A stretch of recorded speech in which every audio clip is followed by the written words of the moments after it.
빌라도가 이르되 그러면 네가 왕이 아니냐? 예수께서 대답하시되 네 말과 같이 내가 왕이니라. 내가 이를 위하여 태어났으며 이를 위하여 세상에 왔나니 곧 진리에 대하여 증언하려 함이로라. 무릇 진리에 속한 자는 내 음성을 듣느니라 하신대. 빌라도가 이르되 진리가 무엇이냐 하더라. 이 말을 하고 다시 유대인들에게 나가서 이르되 나는 그에게서 아무데도 교회의 진리를 아는 자들이라는 제목으로 말씀 나누겠습니다. 지난 시간 저희는 교회 주의 나라에 속한 자들, 교회 주의 나라에 속한 자들이라는 제목으로 말씀을 나눴는데요. 기억나는 게 있으세요? 주의 나라는 이 땅에 속한 것인가 아닌가 이런 얘기를 했고, 누군가에겐 가려져 있고 누군가에게는 가려지지 않은, 누군가에게는 발견한 보화 같이 느껴지고, 그래서 그 보화를 발견한 뒤에 전 재산을 팔아서라도 모든 것을 걸고 그것을 따르게 되고, 또 성도 입장에서는 그렇게 쫓아가는 거지만 또 하나님의 입장에서는 진주장사가 귀한 진주를 찾아 계속 헤매듯이 99마리 양을 두고 잃어버린 양을 찾아 헤매듯이 그렇게 하나님께서 이렇게 하나님의 열심으로 쫓아오셔서 그 택한 자를 찾아내신다는 그런 이야기도 했고요. 돌아온 탕자 비유 이야기에서는 양쪽이 서로 만나는 그런 이야기도 말씀을 드렸어요. 하나님 입장에서, 아버지 입장에서 계속 아들을 기다리고 혹은 아버지의 전능한 능력으로 그 세상에서 힘을 써서 쫄딱 망하게 해서 아버지께 돌아오게 만들고, 그러니까 돌아온 아들 입장에서는, 탕자 입장에서는 내 아버지의 귀함을 그제서야 알고 다시 아버지께로 돌아와서 그 보화가 있는 곳으로 돌아오는 그런, 서로 하나님 입장과 성도 입장에서 서로 만나는 그런 이야기가 다 천국의 비유로 다 있다고 했습니다. 그런 이야기 속에서 주의 나라는 이 땅에 속한 것이 아니다라고 주님께서 분명히 말씀하시죠. 만일 내 나라가 이 땅에 속했다면 내 종들이 싸워 나를 넘겨주지 않았을 것이다. 천군 천사가 와서 너희들 다 쓸어버렸을 거야, 이런 말이거든요. 근데 주님께서 분명히 내 나라는 여기에 속한 나라가 아니라고 하는데, 오늘날 한국교회를 지배하는 그런 관점은 주의 나라를 이 땅에 실현시키자, 나로 인해 주의 나라를 이렇게 이 땅에 실현시키자, 이런 개념이 있죠. 그래서 내가 열심히 뭔가를 해서 세상적으로 자랑할 만한 게 생기면 나로 인해 주의 나라가 좀 실현된 것 같은, 가까워진 것 같은 그런 자부심을 느끼고, 내가 예를 들어서 대학 시험에 실패했다든지, 결혼에 실패했다든지, 사업에 실패했다든지, 그렇게 세상적으로 볼 때 좀 실패한 케이스가 되면 나로 인해 하나님의 나라가 멀어진 것처럼, 혹은 내가 하나님께 징계를 받아서 그런 것처럼 이렇게 낙심을 하는데, 보세요. 예수님의 나라가 이 땅에 속한 것이 아니라면 주님을 따르는 그 나라 백성조차도 이 땅에서 그렇게 이 땅의 일로 일희일비하지 말아야 하는 게 맞거든요. 주님께서 이 땅에서 어떻게 되셨어요? 그냥 죽었단 말이에요. 십자가 사형당해서 죽었잖아요. 이 땅에서 볼 때는 사형당해서 죽은 거지만 그것 하나님의 뜻이고 그게 하나님께서 허락한 일이고, 그 길, 주님도 그 길을 갔고 주님의 길을 예비한 세례요한도 그렇게 갔고, 주님을 따랐던 제자들도 결국엔 성령 받고 그런 길을 갔고, 또 사도를 따르는 우리들도 또 그렇게 따르게 되어 있다라는 게 성경이 말하는 바인데, 오늘날 교회는 이 땅의 복을 누리는 사람은 하나님께 축복받은 사람, 이 땅의 복을 누리지 못하거나 건강하지 못하거나 가진 게 별로 없거나 그런 사람은 하나님께 복을 누리지 못한 사람, 뭔가 잘못한 게 있는 사람, 이렇게 인식이 된단 말이에요.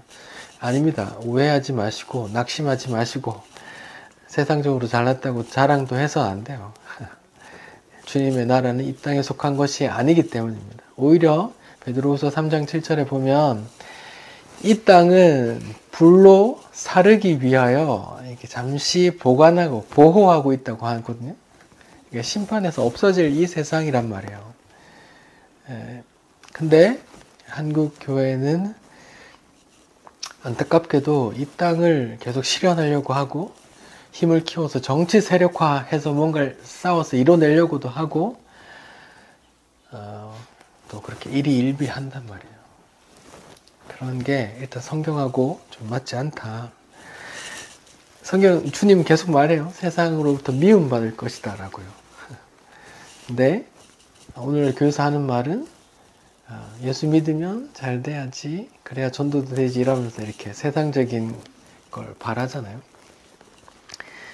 그 주님의 나라는 감춰져 있기 때문에 세상 사람들이 다 부러워하는 그런 거라면 주님께서 그렇게 십자가에 죽으시면 안 되고 이런 말도 하면 안 된다고요. 내 나라는 여기에 속한 나라가 아니다라고 말하는 내용이 성경에 있으면 안 된다니까요. 그러니까 맞지 않다고요. 성경하고. 그런 걸 좀 인지하시기 바랍니다. 네, 오늘은 교회 진리를 아는 자들이라는 제목으로 말씀을 좀 나눠볼게요. 계속해서 지난주에 같은 본문인데 로마 총독, 이 땅의 실제적인 지도자와 그 보이지 않는 주의 나라의 왕이 이제 대등하게 대화를 해요. 근데 사람들이 보는 팩트는 뭐냐면 하나는 심판자고 하나는 그냥 풍전등화 바람 앞에 불처럼 금방 사형당할 그런 초라한 모습으로 보이는데 영적으로 보면 이들이 오히려 심판받을 자이고 이들이 하나님의 뜻에 합당한 자들인 거죠. 겉보기에는 성경에 기록된 것처럼 저가 하나님께 저주받아 저렇게 된 것 같아 이렇게 말하지만 실제로는 그 사람들이 쟤는 하나님으로부터 저주받았나 봐 라고 말하는 그 길이 하나님께서 원하시는 길이었단 말이죠. 그러니까 이 땅에 많은 크리스찬들이 보기에 그런 일들이, 그런 판단들이 주의 나라의 관점에서 보면 이렇게 뒤집히는 게 엄청 많을 거란 말이에요. 그 뒤집히는 것들의 끝판왕이 뭐예요? 나더러 주여 주여 하는 자마다 천국 올 것이 아니고 주님 제가 주의 이름으로 선지자 노릇하고 귀신도 쫓아내고 많은 이적 행하지 않았습니까? 라고 하는데 불법을 행하는 자는 떠나가라 라고 말하잖아요. 그러니까 그런 뒤집힘이 있단 말이에요. 세상적으로 이렇게 보이는 관점에서 쟤는 축복받았나 봐 이렇게 생각하는 그 사람이 주님 문전에서 이렇게 외면당하는 이렇게 뒤집힘이 있을 거란 말이에요. 그걸 성경에서 또 다른 말로 먼저 된 자가 나중되고 나중된 자가 먼저 된다 이렇게 표현을 하는 거예요. 같은 표현들이고요. 오늘 본문 37절, 38절 내용을 중심으로 볼 거예요. 빌라도의 질문에 예수님께서 대답해요. 내가 진리를 위해서 증언하려고 이 땅에 왔다. 진리에 속한 자는 내 음성을 듣느니라 이렇게 말해요. 또 어떤 개념적인 이야기를 해요. 내 나라는 이 땅에 속한 나라가 아니라고 말하는 거 지난주에 봤다면 37절에 주님께서 또 말씀하시길 내가 진리를 증언하러 왔는데 진리에 속한 어떤 누군가는 내 말을 듣게 될 거야 이렇게 말하는 거예요. 그러니까 천국의 비밀을 아는 것이 너희에게는 허락되었고 저들에게는 허락되지 않았다는 그런 네 가지 밭에 비유해서 그런 말씀을 하셨는데 예수님께서 오늘 본문에서도 그런 뉘앙스를 끼친다고요. 제한적 속죄, 칼빈의 그 5대 교리 가운데 제한적 속죄라는 개념인데 누군가는 내가 택해서 얘들만 속죄하고 나머지는 속죄하지 않을 거야. 진리에 속한 자만 내게 올 거야. 아버지께서 내게 보내준 자만 올 거야. 이런 개념인 거죠. 이런 개념들이 성경에 있는데 예수님께서 직접 말씀하시는데 오늘날 알미니안주의가 이렇게 보편화된 오늘 교회의 입장에서는 좀 다르게 느껴지는 거죠. 주님은 만을 위해서 죽으셨잖아. 그래서 우리가 믿기만 하면 되잖아. 될 수 있는 대로 많은 사람 교회에 초대하세요. 예수님 믿기만 하면 되잖아. 천국 가야지 하고 네가 결심해. 이제부터 믿기로 결심해. 이렇게 결심과 결단을 강요한단 말이에요. 그건 인간의 노력일 뿐이에요. 인간의 의사일 뿐이고, 주님께서 말씀하시잖아요. 진리에 속한 자는 내 음성 들을 거야 라고 말했는데, 이 주님께서 십자가에 못 박힐 이 당시에 진리에 속한 자가 아무도 없었단 말이에요. 다 버리고 떠났잖아요. 베드로도 떠나고. 유다만 예수님 버렸다고 생각하는데 아니에요. 제자들 다 버렸어요. 이때까지만 해도 진리에 속한 자가 아닌 거죠. 성령께서 부어주신 이후에, 십자가 이후에 성령께서 부어주셔서 그렇게 진리에 속한 자가 되는 거죠.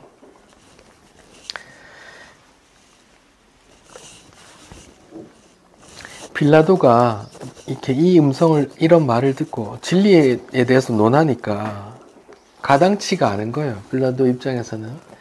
내가 지금 너를 살릴 권한도 있고 죽일 권한도 있는데 네가 내 앞에서 지금 진리 타령이냐?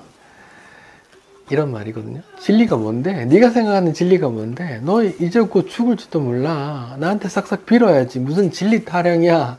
하는 뉘앙스예요. 진리가 뭔데? What is true? 진리가 무엇이냐? 이렇게 말하는 거예요.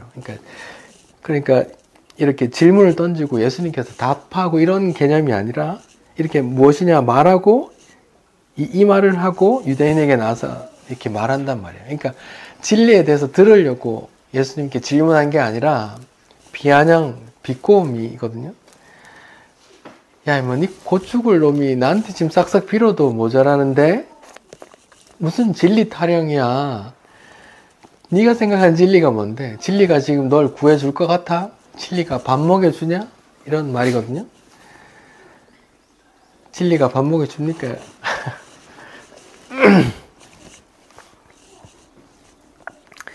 여러분께 제가 한번 물어볼게요. 진리가 무엇이냐? What is true? 진리가 뭡니까? 보통 대답은 다 예수님. 어린이집 예배에서도 그런 게 나온다는 것 자체가 주입식 교육이네요. 암기. 주님 살아계신다. 정답. 표준 국어 대사전에는 진리라는 게 참된 이치, 참된 도리 이렇게 나와요. 그러면 질문을 바꿔서 오늘 대한민국에서 진리라고 여겨지는 게 뭐예요? 사람들 사이에서. 다수결, 돈. 뭐 민주주의의 표결 원리가 다수결이죠. 그리고 돈. 자, 그럼 제가 다시 반문할게요. 돈이 진리다. OX. 진리의 특성들을 보면 어떤 경우에도 변치 않아야 되거든요. 예를 들어 볼게요. 여자의 감정이 진리인가요? 예. 진리가 아니라 갈대라 하죠. 뭐 남자도 마찬가지고. 사람의 감정은 진리가 아니에요. 왜? 수시로 변하기 때문에. 예전에 막 헤어지는 게 아쉬워서 결혼을 했는데 지금 저 인간 이렇게 할 수도 있단 말이죠. 그게 감정이죠. 진리가 아니란 말이에요. 감정은 진리가 아니에요. 왜? 변하니까. 그러면 철학자들이 말하는 실존 철학, 나의 존재가 진리인가요? 내가 존재한다. 이게 진리인가요? 진리의 특성이 결코 변하지 않아야 되거든요. 내 존재가 결코 변하지 않나요? 잠시 후면 없어질 수도 있고, 잠시 후면 쇠락하기도 하고, 그렇죠. 움직이죠. 가변적이잖아요. 나라는 실존 자체도 진리가 아닌 거예요. 그런 의미에서 볼 때 그럼 돈은 진리인가요? 필요수다. 돈이 가변적인가요? 절대적인가요? 돈 움직입니다. 지금 금리 움직이잖아요. 뭐 경제적으로 망하는 국가에 보면 예를 들어서 지폐로 한 수레를 끌고 가서 빵 한 조각 사온단 말이죠. 지폐 가치가 가변적이라. 예를 들어서 화산 폭발이 있었어요. 아니면 전쟁이 일어났어요. 세계 전쟁이 있었어요. 그러면 지폐가 소용이 있어요? 소용이 없죠. 그러니까 그런 의미에서 돈은 진리가 아닙니다. 한 가지 특성만으로 봐도 불변해야 된다라는 게 진리라면 언제 어느 때나 동일한 가치와 그 참된 것이어야 한다라는 기준에 따지면 돈은 진리가 아니죠. 그래서 성경은 돈에 대해서 결코 진리라고 인정하지 않아요. 성경은 돈, 재물을 상당히 경계합니다. 사람들이 기대하는 것과 달리 성경은 부를 굉장히 경계해요. 여러분 생각나는 게 뭐가 있어요? 부자 청년. 예수님께서 부자 청년 가시고 뭐라고 하셨어요? 부자가 천국 들어가는 게 낙타가 바늘길 들어가는 것보다 어렵다고 하셨잖아요. 이게 뭐 불가능하다는 거잖아요. 천국과 거리가 멀단 말이에요. 그리고 어떤 사람이 이제 곡식을 막 많이 쌓아놓고 이제 창고도 새로 짓고 아이고 이제 곡식과 재물을 많이 쌓아놨으니까 이제 좀 편안하게 살아야 되겠다라고 생각하는데 하나님이 뭐라고 그래요? 어리석은 사람아, 오늘 밤 네 영혼을 내가 불러가면 네가 준비한, 네가 쌓아놓은 그 재물이 네 것이 되겠느냐, 이렇게 어리석은 사람으로 이제 치부한다고요. 성경은 이렇게 부에 대해서 굉장히 재물에 대해서 진리라고 인정은커녕 완전히 막 심판의 대상으로 생각하죠. 뭐 일만하게 뿌리다 이렇게 말씀하시기도 하고요. 성경은 돈을 진리라고 생각하지 않아요. 이 땅에서 돈 말고 그럼 어떤 게 좀 보편적으로 진리라고 공감될까요? 사람들이 생각하기에. 제가 곰곰이 생각해 보니까 돈 말고 인간의 노력이라는 관점을 굉장히 진리처럼 소중히 여기는 것 같아요. 인간의 노력, 인간의 업적, 지성이면 감천이다. 지극정성을 다하면 하늘도 감천해서 내가 원하는 대로 해줄 거다. 이런 개념이요. 근면성실, 다른 말로 그죠? 근면성실이라는 게 이렇게 잘 살기 위한 그런 필수적인 걸로 이렇게 보편화 생각이 되잖아요. 임 집사님 근면성실 하시잖아요. 아닌가요? 근면성실. 그냥 근면성실이 근면성실. 그냥 열심히 노력해야 되잖아요. 그래서 예를 들어서 귤농장에 그 알바를 가서 근면성실한 사람은 내일도 부르는데 안 근면 안 성실한 사람은 조용히 개인적으로 가서 사장님 내일 안 오셔도 됩니다 이렇게 얘기하더라고요. 살벌하더라고요. 그 세계도. 예. 예, 그렇더라고요. 그럼 근면성실이 진리로 인정할 수 있느냐 한번 생각해 봅시다. 어떤 논문에서 되게 재밌는 그런 실험을 해서 결론을 추려놨던 걸 보면 사회 모든 구성원을 4가지 부류로 만들었어요. 2가지 질문으로. 사람이 똑똑한가 안 똑똑한가, 또 성실한가 안 성실한가 하는 2가지 기준으로 4부류로 나눴어요. 똑똑 성실, 똑똑 안 성실, 안 똑똑 성실, 안 똑똑 안 성실, 예, 이렇게 4부류로 만들어놨는데 여러분이 생각하기에 어떤 부류가 사회에 제일 해를 끼칠 것 같아요? 똑똑 성실. 똑똑 성실? 똑똑성실. 그게 제일 무섭네. 네, 그게 진짜 무서워. 모르는 되게 열심히 하고. 윤석열이? 예, 뭐 똑똑 안 성실. 이게 사람들 생각이 여러 가지 똑똑하고 성실한 놈이 이렇게 나쁜 짓 훨씬 더 많이 할 수도 있다 이렇게 생각하는 사람도 있고 안 똑똑 안 성실한 놈은 완전히 사회 악이지라고 생각하는 사람도 있는 반면에 그 결론은 논문의 결론은 이거였어요. 안 똑똑 성실 이 사람이 사회에 가장 해를 끼치는데 그 이유를 뭐라고 말하면 예를 들어서 집을 짓는데 안 똑똑 성실한 사람은 설계도를 보고 다르게 열심히 지었단 말이에요.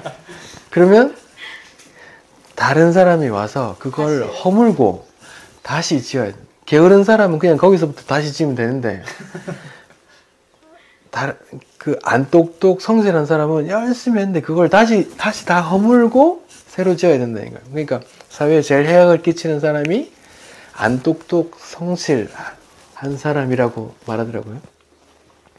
그런 입장에서 보면 근면 성실이라는 것도 상대적인 거고 진리가 아닐 수도 있잖아요.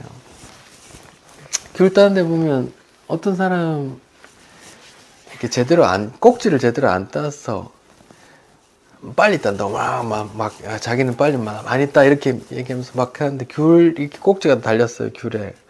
이 꼭지가 달리면 이렇게 바구니에 넣으면 이렇게 귤을 찌르거든요. 그 상품을 다 해.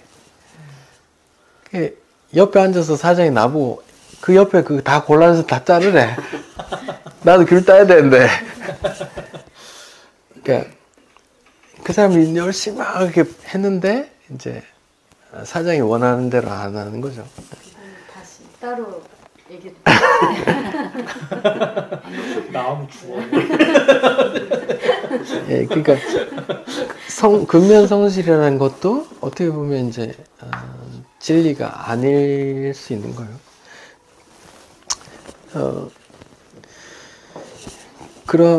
그렇다면 그럼 성경에서 말하는 진리가 뭔가?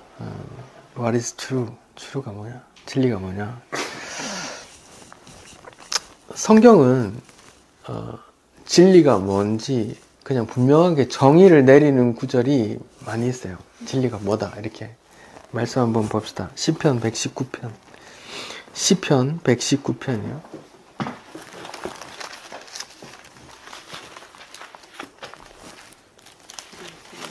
시편 119편 142절 시편 119편 142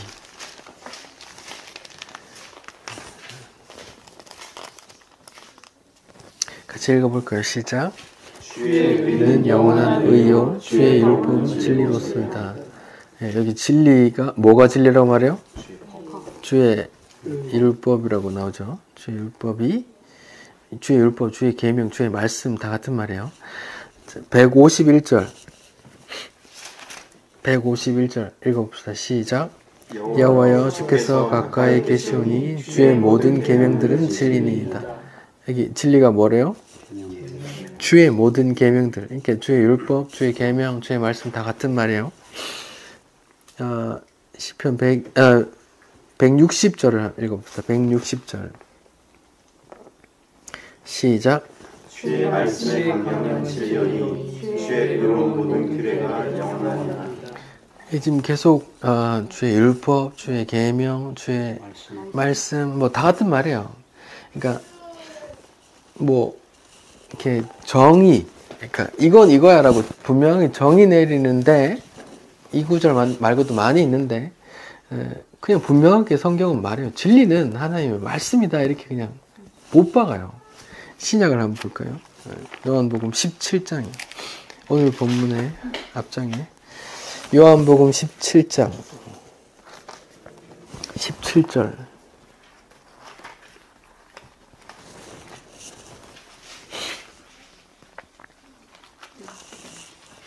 요한복음 17장 17절 읽어봅시다. 시작. 그들을 진리로 거룩하게 하옵소서. 아버지의 말씀은 진리니이다.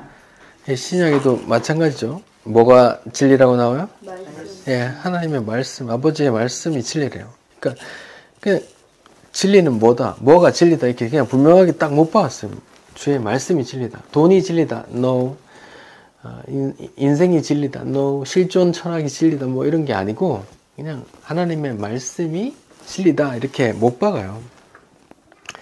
뭐 구약의 히브리어 단어는 에메트, 진리라는 단어가 에메트라는 단어인데 뭐 뜻을 진리, 정직, 충실, 성실, 확고함, 안정, 영원 뭐 이런 의미를 다 갖고 있어요. 뭐 진리라는 개념과 다 비슷하죠. 영원하고 확고하고 안정적이고 뭐 정직하고 충실하고 뭐 그런 개념들이 다 진리라는 개념들이 있다. 하나님의 말씀이 다 이렇잖아요. 영원하고 신실하고 뭐 이렇단 말이에요. 신약에서는 그 진리라는 단어가 뭐 여러분 다 아시는 대로 알레테이아라는 단어예요.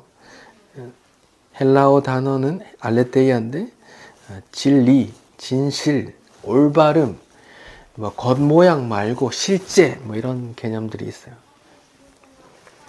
성경은 못을 박아요. 뭐가 진리다. 하나님의 말씀이 진리야. 이렇게 말해요. 그럼 그 논리를 좀 따라가 봅시다. 하나님의 말씀이 진리야 라고 끝났어요. 근데 그 논리에서 계속 또 가지에 가지를 이어가거든요. 그 말씀이 육신이 되어 오신 분이 있어요. 요한복음 1장에 보면 말씀이 육신이 되어 왔더니 은혜와 진리가 충만하더라 이렇게 말해요. 말씀이 육신으로 되어 오신 분이 누구예요? 예수죠. 그러니까 지금까지 논지를 정리하면 하나님의 말씀은 진리인데 그 말씀이 육신으로 되어 온 분이 있어요. 그분이 예수야. 그러면 3단 논법에 의하면 예수는 뭐다? 진리다. 진리다라는 게 나오잖아요. 예수가 진리인가요? 예수님이 진리라고 예수님 스스로 자기 입으로 하신 말씀이 있죠. 박 선생님 암송 가능합니까? 요한복음 14장 6절.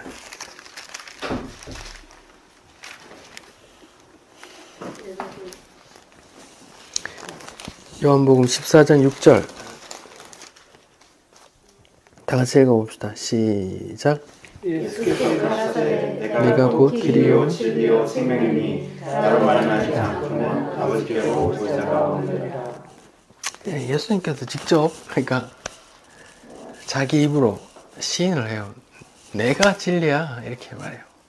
그러니까 성경에 말하는 논지들을 따라가면 진리의 결론은 어디예요? 누구예요? 예수라는 곳에 계속 화살표로.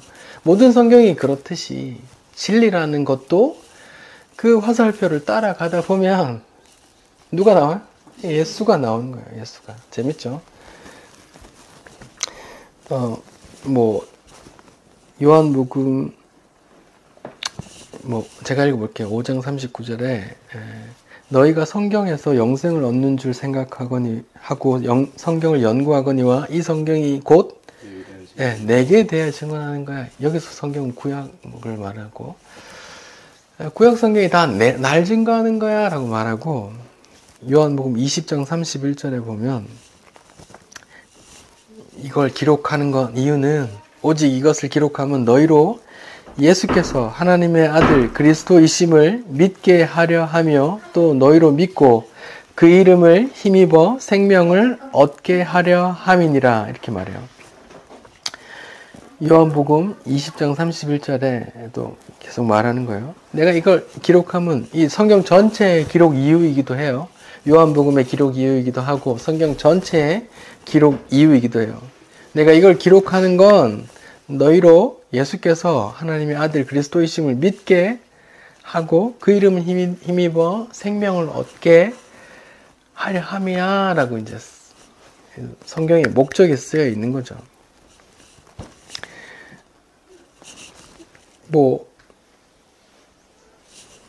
그 성경의 논리를 따라서 이런 논리들을 따라서 하나님의 말씀이 진리고 그 말씀이 육신이 되어 온 사람이 있는데 그분이 예수야. 그러면 예수가 진리인데 예수가 진리라고 또 예수님 자신이 또 입으로 시인했죠. 그러니까 결론은 What is true? 진리가 뭐냐? 진리가 무엇이냐라는 질문에 답은 그냥 암기가 아니라 성경에 이렇게 구절들 찾아보면 진리가 나오는 거예요. 예수가 나오는 거죠. 예수가.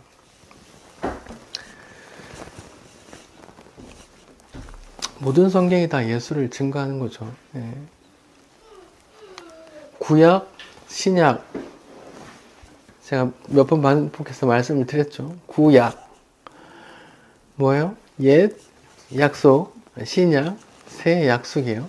그 구약 무엇에 대한 구약 전체를 쭉쭉 짜면 한 문장으로 누가 오실 거야? 예수. 예, 메시아 예수, 메시아가 오실 거야 라는 약속이고, 신약은 그 예수가 오셨는데 십자가 지고 가셨어. 근데 그 예수가 언젠가 다시 오실 거야 라는 게 신약이거든요. 그 약속이 그 약속이고, 하나님의 말씀이 진리이고 진리가 예수인데 성경 전체가 또 예수를 말하는 거란 말이에요. 뭐 다시 한번 예를 들어 봅시다. 하나님께서 아담과 하와가 선악과를 따먹고 쫓겨나기 전에 뭘 입혀주시죠? 뭘 입혀주시죠? 나무 잎사귀로 자기의 부끄러움을 가렸었는데, 나무 잎사귀는 예수님께서도 열매 없는 무화과를 저주하시듯이 잎사귀만 풍성한 자기의 노력, 인간의 노력을 말하는 거거든요. 그 자기의 의를 빼버리시고 하나님께서 누군가의 희생으로 그 가죽, 누군가의 희생의 대가, 그 껍질, 어린 양의 껍질을 이제 그 부끄러움 가려준다, 이런 의미가 있단 말이에요. 다 누구를 말하는 거예요? 누구의 희생을 말하는 거예요? 예수 메시아 하나님의 어린 양을 보내준단 말이에요. 보내겠다는 말이에요. 아브라함이 창세기 22장에서 이삭을 바치라고 말해요. 이삭을 바치라고 말하는데 실제로 순종했죠. 100세에 낳은 아들이 17세 이렇게 됐을 때 아들을 죽이려고 칼을 든단 말이에요. 그때 아브라함아 아브라함아 하고 부르시고 막으시고 옆에 나무에 걸린 양을 준비하셨죠. 그래서 그 산이 모리아산인데 그 이름이 다시 뭘로 바뀌어요? 하나님께서 준비하신다? 성경 퀴즈. 주일학교 어디 출신이에요?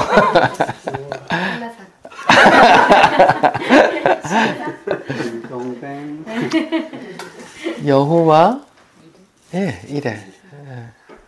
하나님께서 준비하신다는 거죠. 하나님께서 준비하신다. 그 어린 양이, 하나님께서 준비하신 어린 양이 누구의 모양이에요? 예수를 증거하는 모양이란 말이에요. 그렇죠?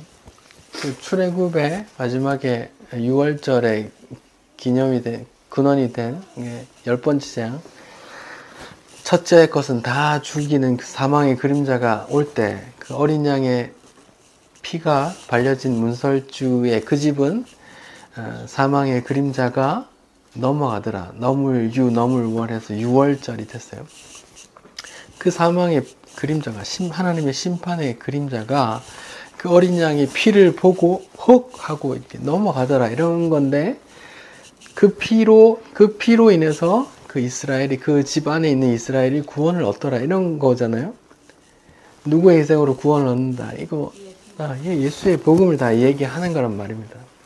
다 계속 증거하고 있다, 반복해서. 수천 년 동안 양을 잡고 제사를 지냈잖아요. 그 수천 년 동안 왜 양을 잡았어요? 히브리서에서는 짐승을 잡는 게 뭐 무슨 죄를 사하겠느냐 이렇게 말하잖아요. 또 그 모형이거든요. 누구의 모형? 누가 죽는 거예요? 예수의 죽음의 희생이 죄를 사해 줄 거야, 너희를 구원할 거야 라는 그 실제를 증언하기 위해, 예언하기 위해 수천 년 동안 그 헛짓을 했단 말이에요. 그 모형으로 계속 그 양이 몇 마리나 죽었겠어요. 수천 년 동안. 2000년 넘게, 3000년. 계속 그렇게 잡아왔던 거예요. 그렇게 뭐 성전, 성막, 뭐 번제단, 지성소, 뭐 떡상, 뭐 다 예수를 증거하는 모형, 각각의 의미가 있는 그런 거예요. 성경이 다 예수를 증거하고 있단 말이에요. 그래서 하나님의 말씀은 뭐다? 진리. 예. 예, 하나님의 말씀은 진리고 진리는 곧 예수죠. 자, 진리는 어떤 경우에도 변하지 않아야 되고 다 맞아야 된다고 했어요. 그러면 하나님의 말씀이 그런가요? 다 맞았나요? 성경에 이런 구절이 있죠. 풀은 마르고 꽃은 시드나 주의 말씀은 영원히 있을 거야, 변하지 않을 거야 라고 말하잖아요. 이게 진리의 특성이란 말이에요. 풀, 꽃, 그런 거 다 쇠해진단 말이에요. 내가 있는 것이 진리다, 나의 실존이 진리다, 아니에요. 나는 금방 저 흙으로 돌아갈 거예요. 나라는 존재 자체가 진리의 기반 위에 있지 않다니까요. 난 언제 죽어도 사람들이 다 이해할 거예요. 제가 죽었나? 지병이 있었대. 안타깝네. 자기는 죽을 거라고 생각을 안 하죠. 사람은 누가 갑자기 죽어도 그냥 이해하는 거예요. 그냥 그렇게 진리가 아니에요. 인간 자체가 진리가 아니에요. 진리만 영원한데 인간은 진리가 아닌데 그럼 어떻게 구원이 돼요? 그 진리 안에서 구원이 되는 거죠. 다시 그럼 본문으로 돌아가서 예수님께서 나는 진리를 증언하러 왔어. 진리에 속한 자는 내 말을 들을 거야. 이렇게 말했어요. 그래서 빌라도가 말해요. 시건방 떨면서 어이가 없어서 지금 곧 죽을 놈이 뭔 진리 타령이냐, 진리가 널 구해주냐, 진리가 밥 먹여주냐, 이런 뉘앙스란 말이에요. 근데 그 말을, 진리가 뭐냐 이런 말을 예수 앞에서 했단 말이에요. 그럼 무슨 말이에요? 빌라도는 예수라는 사람이 눈앞에 있지만 그 연약한 예수가 절대로 진리로 안 보였단 말이거든요. 진리로 보였다면 그렇게 안 했겠죠. 진리에 속한 자만 그를 진리로 발견하는 거예요. 감추인 보화 같아요.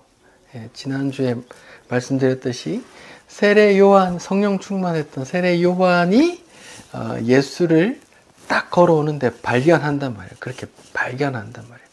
보라, 세상지를 지고 가는 하나님의 어린 양이로다, 이렇게 딱 발견한단 말이에요. 아무도 예수를 그렇게 못 보는데 딱 보는 사람이 있단 말이에요. 중요한 건 빌라도라는 로마 총독, 이 땅에 볼 때 최고 권력자, 최고 지도자, 실권력자인 로마 총독이 보기에, 그리고 유대사의 모든 지도자들, 유대인의 다수들, 지금 예수를 죽이려고 빌라도 관정에 밀어넣은 그 유대 지도자들 눈에는 예수가 진리로 보였단 말이에요? 안 보였단 말이에요? 예수가 진리로 안 보였단 말이거든요. 안 보였단 말이에요. 절대로 안 보였어요. 그러니까 예수가 진리로 보이는 사람이 있고 예수가 진리로 보이지 않는 사람이 있단 말이에요. 근데 그 수가 적단 말이죠. 적은 무리여, 이렇게 말씀하듯이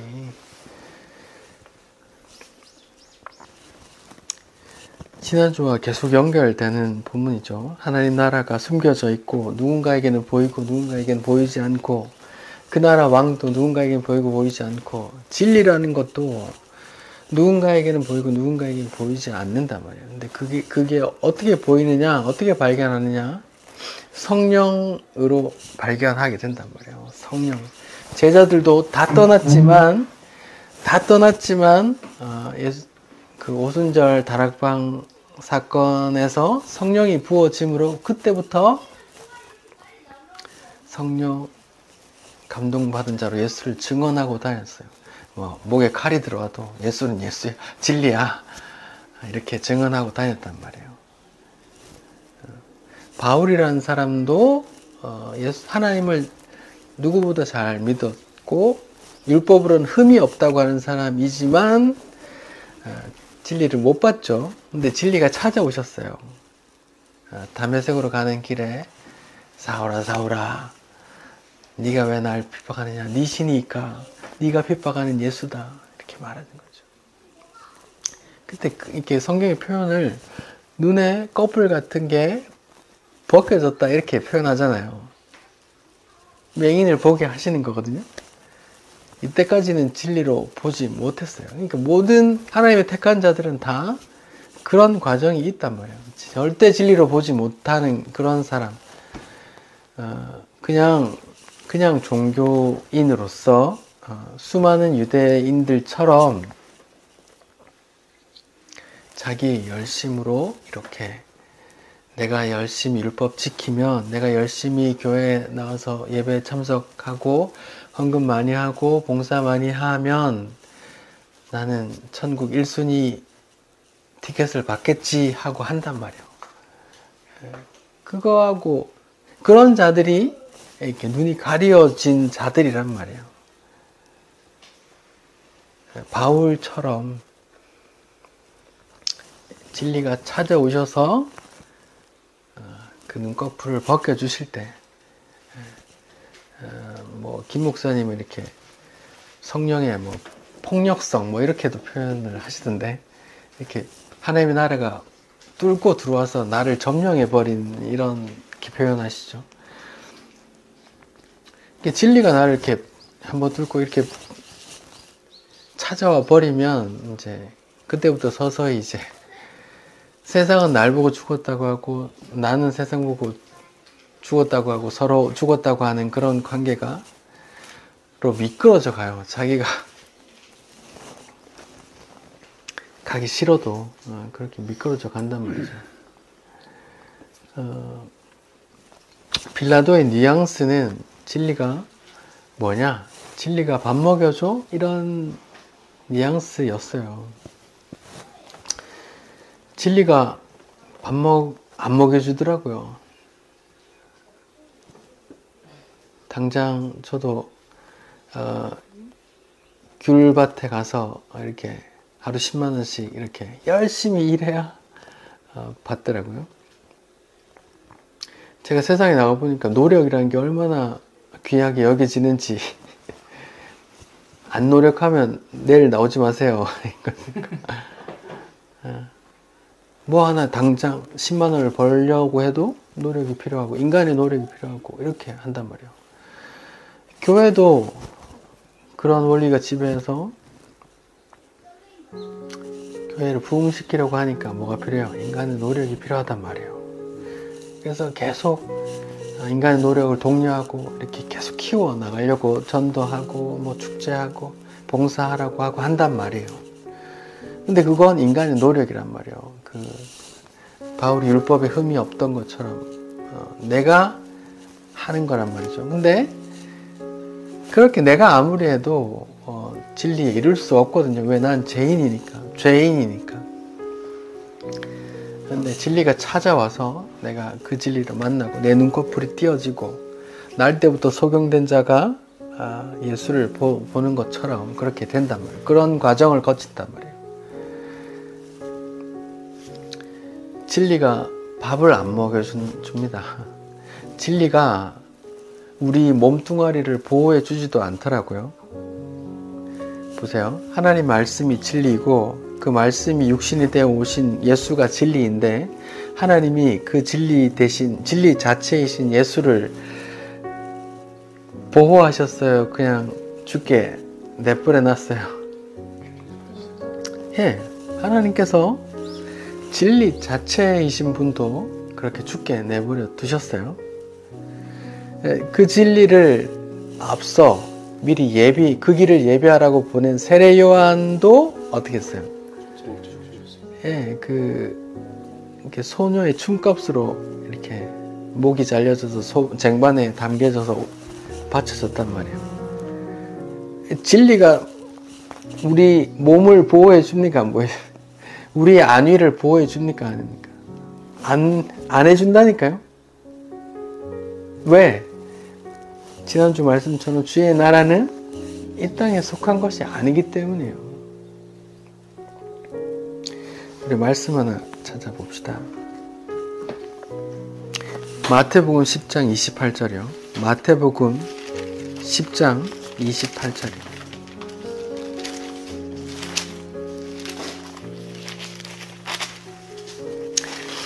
같이 읽어봅시다. 시작. 몸은 죽여도 영혼을 능히 죽이지 못하는 자를 두려워하지 말고 오직 몸과 영혼을 능히 지옥에 멸하실 수 있는 이를 두려워하라. 다시 한번 읽어봅시다. 시작. 몸은 죽여도 영혼을 능히 죽이지 못하는 자를 두려워하지 말고 오직 몸과 영혼을 능히 지옥에 멸하실 수 있는 이를 두려워하라. 그러니까 사단과 하나님을 이제 이렇게 말하는 거거든요. 그러면 사단은 몸을 죽일 수 있단 말이에요? 없단 말이에요? 몸을 죽이고 영혼을 죽이지 못하는 사람을 두려워하지 말고, 그런 존재를 두려워하지 말고, 세상 힘, 세상의 권력자들을 두려워하지 말고, 그 세상 이 세상을 지배하는 공중 권세 잡은 자 사단을 두려워하지 말고, 몸도 우리 영혼도 지옥에 보내실 수 있는 하나님을 두려워하라는 말이거든요. 그러면 사단도, 이 세상 권력자들도 이 세상이 내 몸을 칠 수 있단 말이에요? 없단 말이에요? 나의 몸을 죽게 할 수 있다니까요. 이 세상이 나의 목숨을 앗아갈 수 있다고 해요, 성경은. 이 세상이 이 성도의 몸, 머리털 하나 상하지 않게 보호해 준다는 기록하는 게 아니라, 이 세상이 우리 몸뚱아리를, 우리의 목숨을 가져가 버리도록, 살해하도록 그렇게 내버려 두신다고 성경은 말해요. 그래도 무엇은 멸하지 못해요? 영혼은 멸하지 못해요. 근데 몸도 영혼도 지옥에 보낼 수 있는, 멸할 수 있는 하나님을 두려워해, 이렇게 말해요. 그러니까 사단은, 이 세상은 성도를 죽일 수 있단 말이에요. 그래서 로마 네로 황제나 이렇게 막 계속 고난이 있었고, 많은 사람들이 죽임 당했고, 콜로세움 경기장에서 짐승밥이 되었고, 카타콤베 그 땅 속에서 살았고, 짐승 털을 뒤집어 쓰고 다녀서 숨어서 살았고, 그렇게 이 세상 힘이 우리 몸뚱아리를 죽일 수 있단 말이에요. 하나님 그걸 내버려 두세요. 그 이야기가 욥이잖아요. 사단이 욥의 재산을 강탈해 버렸어요. 사단이 욥의 눈에 넣어도 귀 아프지 않는 그런 자식들 다 데려가 버렸어요. 자식들의 생명을 다 앗아가 버렸어요. 사단이 욥의 건강을 앗아가 버렸어요. 몸에 진물이 질질 흐르고 기아장 깨서 끓도록 만들었단 말이에요. 사단이 그렇게 할 수 있어요. 하나님께서 허락도 하시고요. 진리가 밥도 안 먹여주고, 진리가 내 몸뚱아리도 보호해주지 않는데 여러분 진리를 따르시겠어요? 이 손해보는 장사잖아. 계산 잘 해보고 따라오세요. 그래도 성경은 말해요. 몸을 죽일 수 있어도 영혼을 죽이지 못하는 놈을 두려워하지 말고, 몸과 영혼을 영원토록 지옥에 멸할 수 있는 그분을, 그 하나님을, 그 진리를 두려워해 이렇게 말한다고요. 왜? 그분이 어떻게 하시는데요? 그분이 어떻게 해주세요? 스데반이 죽을 때 하늘을 보니 예수님이 두 팔 벌리고 이렇게 환영해 주시더란 말이죠. 요한계시록 한번 봅시다. 요한계시록 7장입니다.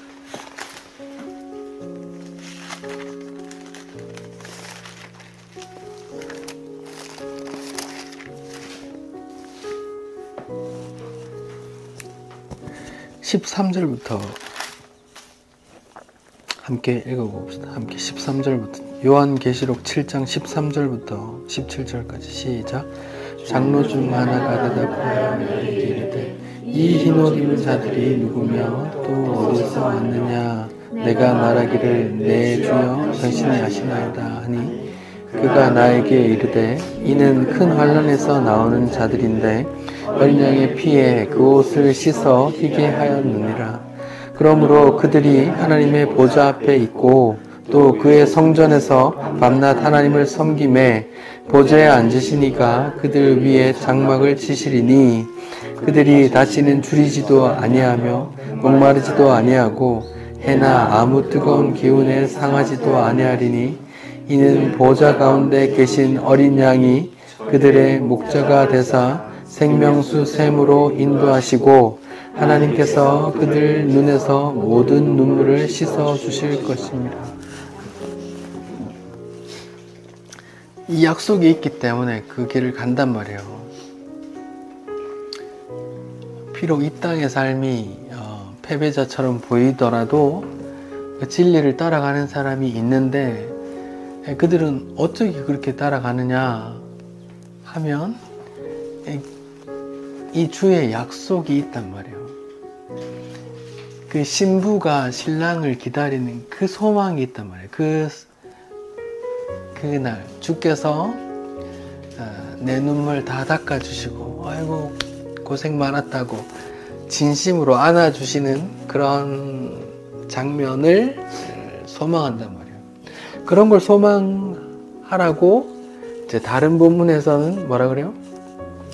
위의 것을 구하라, 찾으라고 하는 거예요. 다른 본문에서는 뭐라고 찾아요? 먼저 그의 나라와 그 일을 구해라 이렇게 또 말하는 거고요.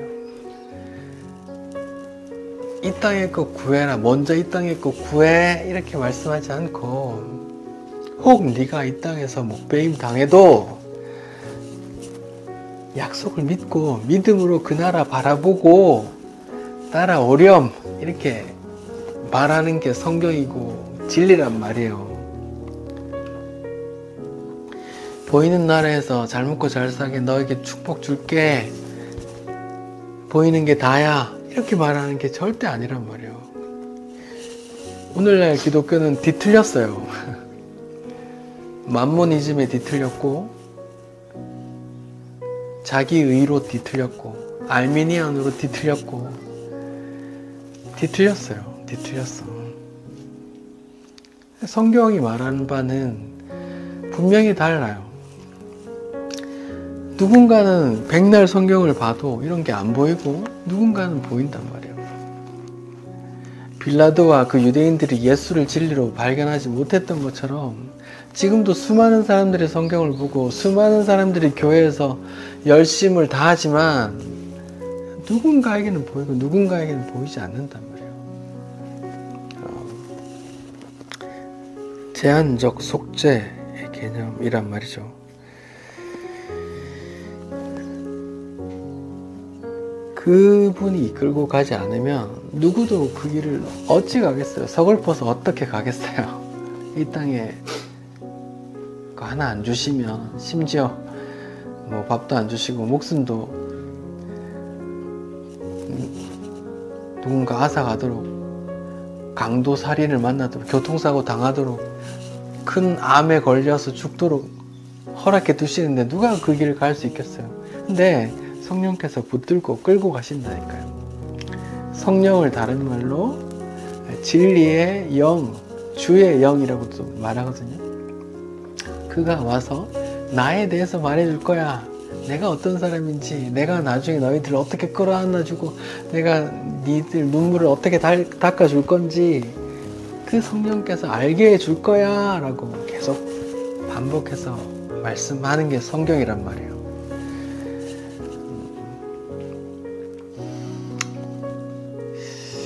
진리에 속한 자만 진리를 알게 될 겁니다. 기도하겠습니다.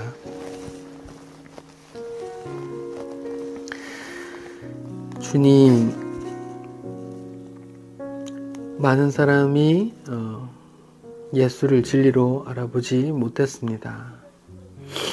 세상 많은 사람들이 돈이 진리야, 건강이 진리야, 명예가 진리야, 성공이 진리야, 이렇게 살아갑니다. 그런데 하나님, 어떻게 저희들 눈에 또 저희들 귀에 이런 말씀을 또 해주십니까? 참 감사합니다. 주님, 우리 몸도 죽일 수 있는 그 사단, 그 공중권세 잡은 자들, 세상의 힘을 두려워하지 말고 몸도 영혼도 영원한 지옥에 보낼 수 있는 하나님을 두려워하라는 말씀 또 주시니 감사합니다. 주님, 하나님을 두려워하기 할 뿐 아니라 또 주님 뵙고 끌어안고 그간의 삶의 고락들을 다 흘려보낼 수 있는 그날을 소망하며 위의 것을 찾아 또 먼저 주의 나라를 구하는 자들, 진리를 품은 자들 되게 해 주옵소서. 예수님 이름으로 기도드립니다. 아멘.